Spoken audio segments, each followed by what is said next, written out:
मेरे दोस्तों, यसाया 42:1 में दर्ज झैल लिखा है, देखो मेरा खादिम जिसको मैं संभालता हूँ, मेरा बरगजीदा जिससे मेरा दिल खुश है। यीशु को यहाँ पेश किया जाता है और मैं आपसे पूछता हूँ, अगर आप खुदा को आसमान की बादशाही के हुकाम के सामने पेश करता है और जहन्नम की बादशाही के सामने भी, लेकिन जहन्नम की बादशाही आपको छू नहीं सकेगी, तो फिर क्या होगा? वो कहता है, मैंने अपनी रूह उस पर डाली, वो कौमों में अदालत जारी करेगा। या ये वो है जो गलत बातें सोचकर खुश होता है और खुदा की मर्जी पर अमल नहीं करता।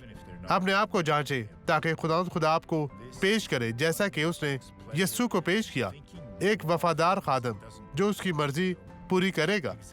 खुदावंद आपकी जिंदगी के लिए यही चाहता है। मेरे अजीजों, खुदा के कलाम पर ईमान रखें और बरकत पाएं। आप इस खूबसूरत गवाही को देखें और बरकत पाएं, और मैं आपके लिए दुआ करने वापस आऊंगा। ईमान रखें, खुदावंद आपके साथ है।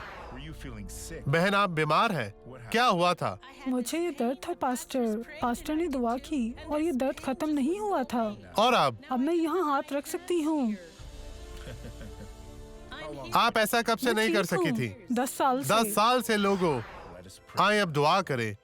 बाप यीशु के नाम में मैं इन तमाम लोगों के हक में मिन्नत करता हूँ कि तू इन तमाम लोगों को बरकत दे जिन्होंने अभी तक ये नहीं सोचा कि तू इनके बारे में क्या कहेगा। अब वो अक्सर आपसे मायूस हो जाते हैं क्योंकि आप इन्हें जवाब नहीं देते, लेकिन खुदा, अब वक्त है। मैं खुदा तमाम बुराइयों को छोड़ने का मुतालबा करता हूँ।